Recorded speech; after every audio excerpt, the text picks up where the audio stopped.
Hello, I'm Brian Rezny, president of Rezny Wealth Management and host of the Rezny Wealth Report.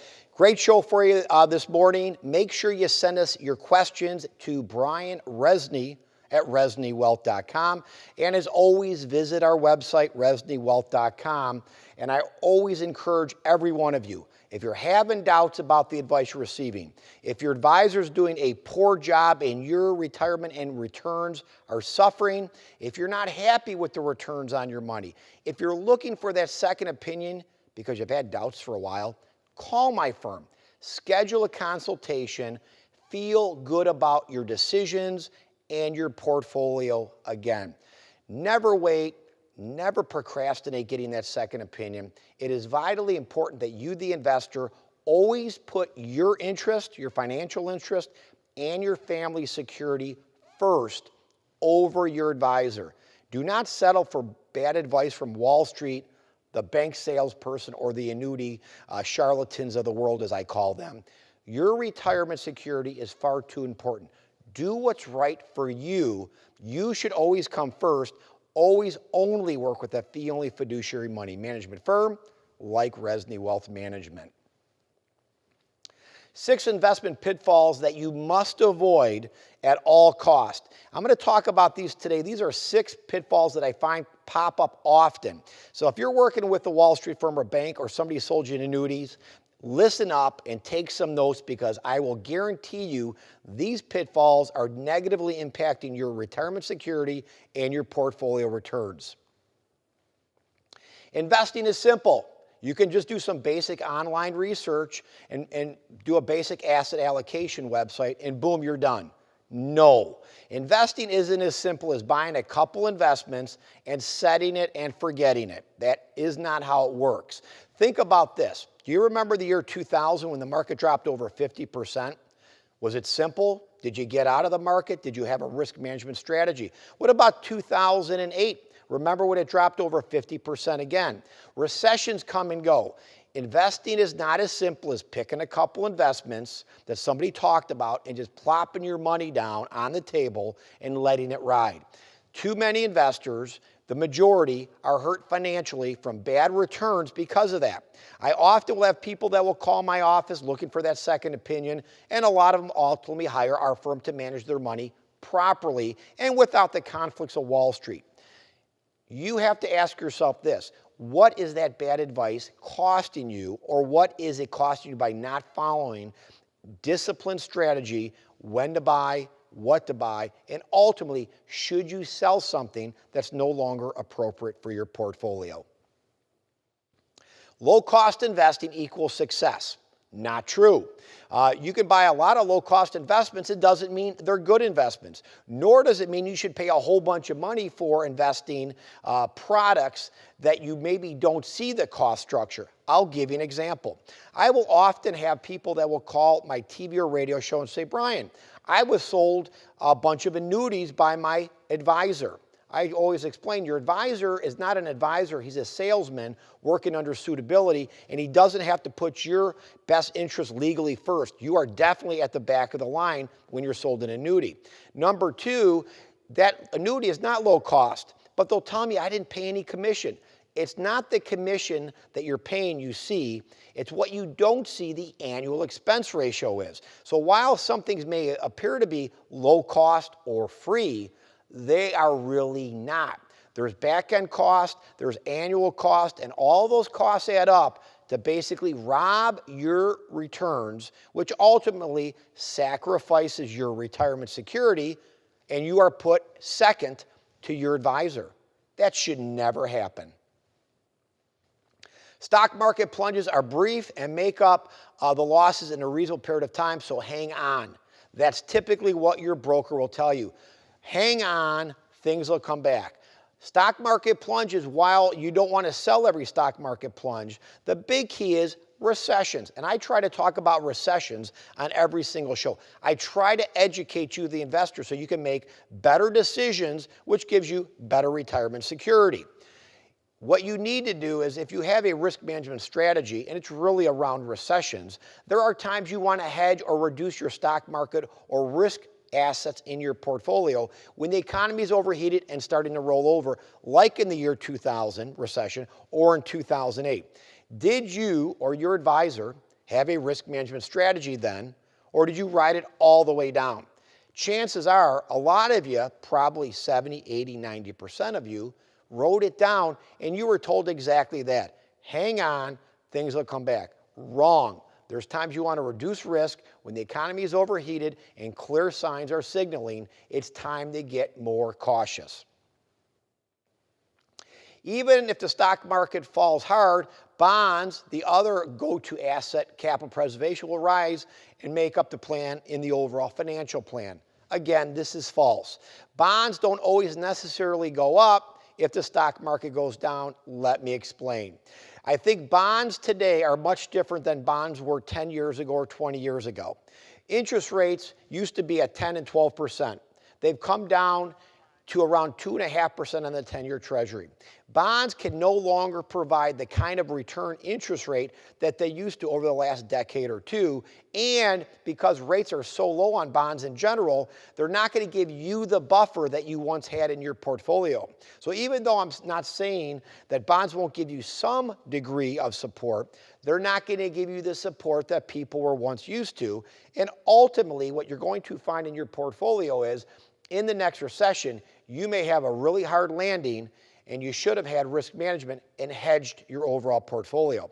If you're working with a bank, if you're working with the annuity charlatan or salespeople of the world, or you're working with most Wall Street firms, they do not really manage the risk in recession. And most, if they're honest, will tell you that. They're going to buy and hold. It didn't work the last two recessions, and it's not going to work the next. Alternative investments such as gold, real estate, and non-U.S. investments act as an antivirus in times of market turmoil. Again, this is false. If you have asset categories in your portfolio that may be slightly different than the U.S., even though you have those, it doesn't mean they're not going to go down also. I remember back in 2008, lots of different asset categories. Real estate went down harder, often harder than the U.S. stock market did. You, the investor, have to realize there's a difference between spreading your money all over asset allocation, which to me is the failed pie, often pushed by Wall Street, or do you hedge and reduce that exposure when the economy is showing clear signs of overheating and exhaustion going into the next recession? Think your advisor is really managing your money? You will fail. Ultimately, I have so many clients that have hired my firm over the last 30 years. I have talked to literally thousands, if not tens of thousands of people just like you on my TV or radio show with questions. And the comment I hear is, but isn't the guy at the bank watching my money? Isn't the Wall Street firm really watching my money? And my answer typically is probably not. And let me explain. If you have a brokerage account, you are responsible to manage your own money. It is not a managed account. But investors often falsely believe that their advisor, because they were the title of advisor or vice president, that they have hired these people to actually babysit their money. That is not the case. Unless you are under an advisory agreement in an advisory account, you do not have a managed account. You are ultimately responsible. Your advisor in a brokerage or an annuity or at the bank, they're really acting as a salesperson.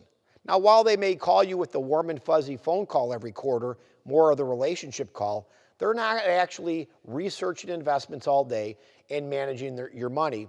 But unfortunately, most investors don't realize that until it's too late and you lose a lot or suffer from horrifically poor returns. Janet from Chicago, Illinois. I've heard about sell and may go away strategy. Is that a valid strategy? Does it work? No. There's a lot of Wall Street buzzwords that they'll throw out on the news media, and one of them is sell and may go away, because in that time frame, the market either has its time where it goes down more or doesn't make as much money. And I will tell you from real research that not only we've done, but other high-quality investment advisory firms have done over decades and decades and decades, what you will find is more often than not, sell and may go away does not work, and you actually lose return. So do not use that as a strategy. It makes zero sense. And if I look at last year as an example, if you would have sold in May and gone away, you would have lost a lot of return on your portfolio. 1 year of that hurt you in a big, big way. I remember talking to a new client couple when they were interviewing our firm to manage their money a few months back, and the person said to me, Brian, you know what? Our returns have been not even close to what the market is, but we're invested in the market. And he says, how can that be? And I said, partial is the changes that are being made to your portfolio. You're not really following a strategy. The Wall Street firm you're utilizing has you in expensive mutual funds, and they also have you in some non-traded REITs and some variable annuities. So the expense part of it is killing your portfolio returns. And it seems like you're making changes based upon what either has done well or not done well, and you're buying things that are high and you're selling things that are low, which may be not the right way to do it. So ultimately, expenses do matter, proper management matters, and again, this couple didn't realize that their Wall Street firm actually was not managing their money at all, but ultimately just selling them high-priced investments that were giving inferior returns to their bottom line, but they were still seeing all the volatility of the investment markets. That's a bad mistake. Bob from Fort Myers, Florida. Should bank stocks get a Trump boost? They may. And let's talk a little bit about that. You know, the first kind of half of 2016 so far, or 17, excuse me, what we've seen on the bank stock side is they've been lackluster overall. Interest rates really have not moved up to the degree that people are anticipating. I've talked publicly about this a lot. I do not expect interest rates to go up real fast. I expect them to go up real slow and methodical. A quarter point here, a quarter point there. Probably for this full year 2017, maybe we'll have a 0.5% total increase to 3/4. And maybe next year another half, assuming the economy is good. As interest rates do move up, that does benefit the banks. So it's not necessarily the Trump boost, but it's more if the economy overall is doing well and the Feds continue to raise rates. Financial stocks like banks should do decent, but again, do not overload the boat in one particular sector. Gary from Fort Myers, Florida. Do you know where I can invest some money, say 20 or 200,000, to get 4 to 5% in safe returns like a CD account used to do? Gary, there are no, and I'm going to repeat this, there is not one investment that is guaranteed that will give you 4 or 5% returns like CDs used to provide. Rates are low. You can go to the bank, you can buy a 1-year CD, maybe make somewhere around a little over 1.5% with that kind of money. If you go out on the maturity level on CDs, you can make a little bit more, probably not much. But ultimately what happens is this. You are not going to make 4 or 5% safe. I will tell you this.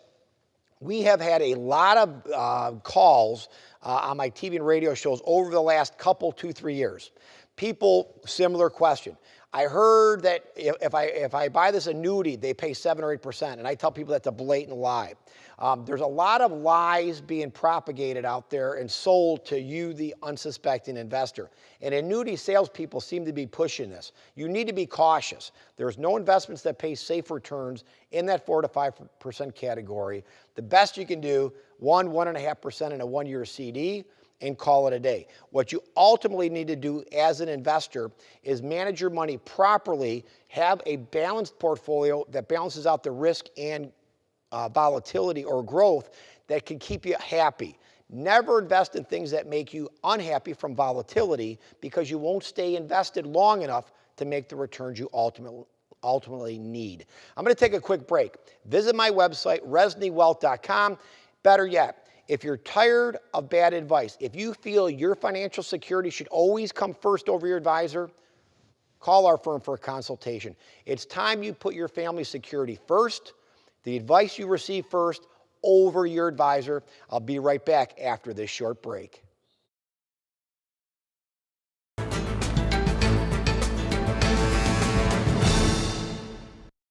Hello, this is Brian Rezny. If your goals are to increase your retirement income and retire without stress, go to my website and download our groundbreaking free report. This free report covers the investment and retirement pitfalls that are often overlooked even by the smartest investor. If you're concerned about outliving your money during retirement, or maybe you want to make sure you're not leaving money on the table, this free report is for you. Know the facts. Your retirement depends on it. Go to my website, reznywealth.com, and download your free report right now.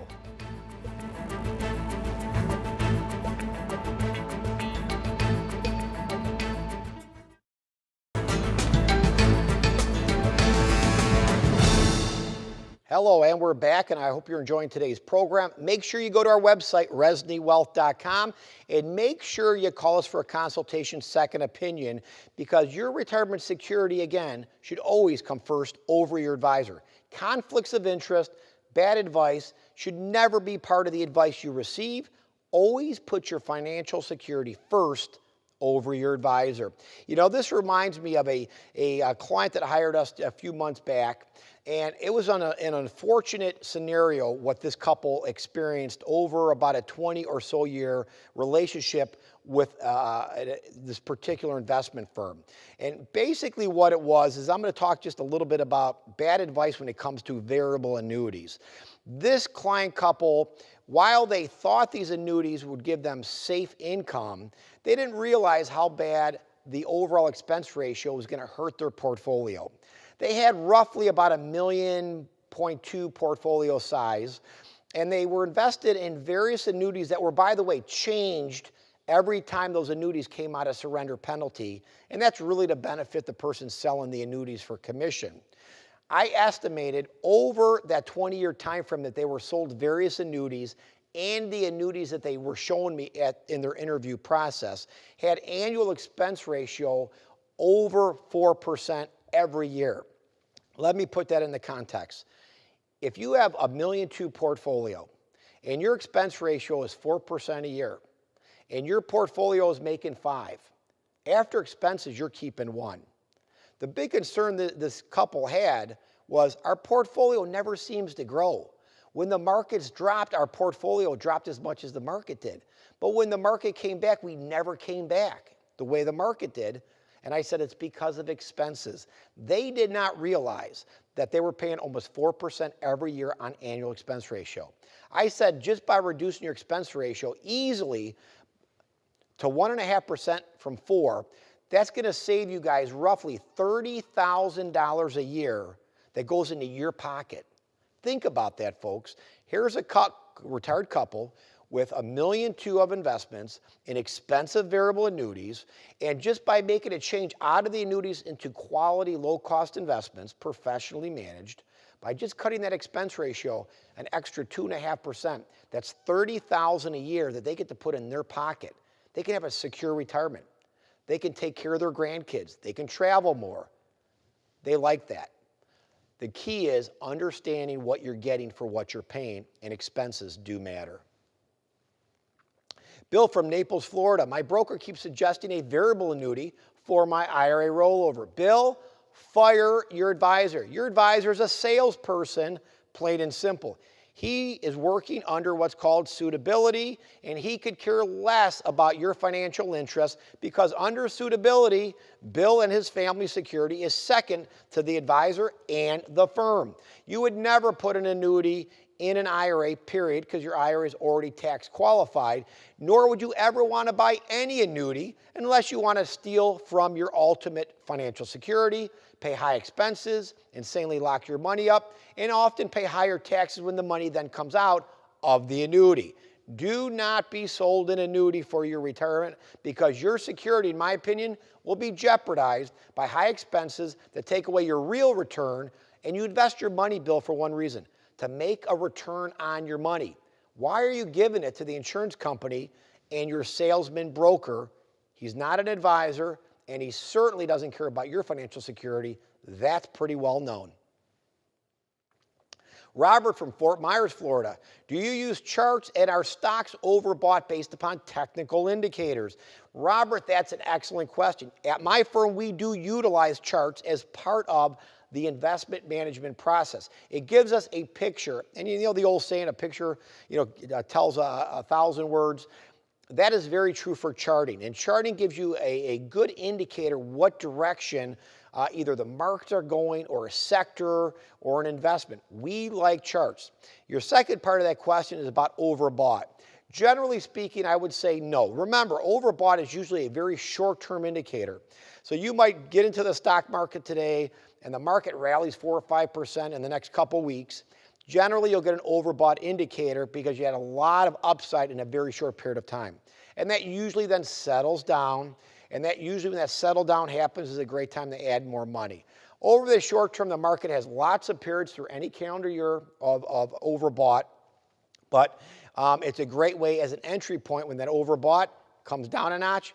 Always a great time often to add. Rick from Florida, when do you sell stocks you bought? That is always hard for me to know. Rick, the first thing that I would tell you is, unless you have a lot of time to spend and you're willing to spend a lot of time on research and money, owning individual stocks for most investors is not really great. I would rather own an ETF, exchange traded fund, less research, less time consumption of your time, and you'll have a more rounded portfolio. But when you sell a stock, the exact opposite reason why you bought the stock, Rick. So if let's say you decide I'm going to buy XYZ stock because you've done all this research, earnings are growing and expected to grow at 13% a year for the next 5 years, they're becoming a leader in their market, and it looks really good, you bought the stock for that reason. When those fundamental reasons change, Rick, and that stock you bought would be the reason you would sell it. As those fundamentals change and deteriorate, that would be a good sell signal. The problem I will tell you, Rick, from doing this for 30 years, most investors that I have interviewed and have talked to me face to face will tell me they did almost no research on a stock they bought. So they bought it because they heard of it and it sounded good or was going up. So they had no reason then to sell it or when to sell it, and they wrote it all the way down. Buying stocks is hard. Stick with exchange traded funds. I think you're going to be better off. Ben from Fort Myers, Florida. Hi, do you think variable annuities are good for a retirement account? My broker is pushing hard on a Prudential variable annuity for my 401k plan rollover. Ben, no. Never be sold an annuity. Your advisor is not an advisor at all. He's a broker, okay? Do not put your money in any annuity. They're garbage. They're expense-ridden. They insanely lock your money up. These guarantees about income often are false. It's your own money coming back that's annuitized. You, the investor, have to realize if you do not do a little bit of basic research, you are going to be taken advantage of by these people who sell annuities, and that's bad for your financial security. Jerry from Naples, Florida. Hi, Brian. The market has really rebounded. Do you think all the recession fears heard by Wall Street is overblown? Jerry, the first suggestion is whatever Wall Street tells you to do, okay, these Wall Street firms, it's probably a good decision to not listen to any of their advice and do the opposite. Wall Street is almost always wrong, and a lot of what they spew out is propaganda to get you to do things with your money that you probably don't want to do. I've been managing money for almost 30 years. My team works diligently every single day on research. Recessions are a big one. We look at recessionary indicators every day. When it's time and we feel the economy is getting overheated, which we currently do not, we'll try and explain that to all of our TV and radio show listeners. Right now, we see bumps in the road, but we don't see signs of recession. That may change in the next 6 months or 6 years or somewhere in between. Wall Street and their propaganda often, again, causes you to make decisions on your portfolio that get you to trade more. That's good for Wall Street, but not necessarily good for your returns. Tim from Cape Coral, Florida. What are the best opportunities in preferred stocks good for income? Tim, generally speaking, preferred stocks act a lot like long-term bonds. I would not personally be an investor in preferred stocks right now. Interest rates are at an all-time low. When rates come up, preferred stocks will go down in value because they're treated pretty much like a 30-year bond. It's a hybrid between stock and bond, so they often maybe won't go down as much. The other thing you have, Tim, is if the markets do go down, because they're somewhat like equity as a hybrid, those values of those also could go down. In fact, preferreds in the last recession, 2008, dropped a lot. Preferreds as a piece of the pie, maybe. I'm not a big believer in preferreds. I think you're past that cycle. I'd wait for the next recession and maybe at that point then look at scooping some up on the cheap. Sherry from Fort Myers, Florida. How do I find a fee-only financial planner? Excellent question. I wish I had more questions like that. Rezny Wealth Management is a fee-only fiduciary money management firm. We do general financial planning too for our clients, so I'd say definitely call us. What I'd also suggest you do, Sherry, go to my website, reznywealth.com. At the bottom of the homepage, for free, click on Fiduciary versus Suitability. It's your biggest investment risk overall. Click it, download that. It's a free report and questionnaire. It'll explain more about fiduciary and suitability. It'll give you a great questionnaire. Start there, but I would definitely suggest contact my firm either through our website or call us direct and schedule a consultation. Jimmy from Cape Coral, Florida. I just inherited a chunk of money, but I know nothing about investing. What should I do? Find a qualified fee-only fiduciary money management. Not fee-based, no Wall Street firm, no bank, and no insurance salesman is a fee-only firm. None of them. And don't let them lie to you. I will often find people will call my radio show and said, hey, XYZ brokerage firm, that guy told me they're fee-only. They're not. A fee-only firm would state that inside of their ADV. So again, go to my website, reznywealth.com. We've got some great articles about fee only, how to pick an advisor. Make the right decision. You've got this chunk of money. You don't want somebody selling you a bunch of crummy investment products that are going to hamper your overall returns or take away from your returns and harm your financial security.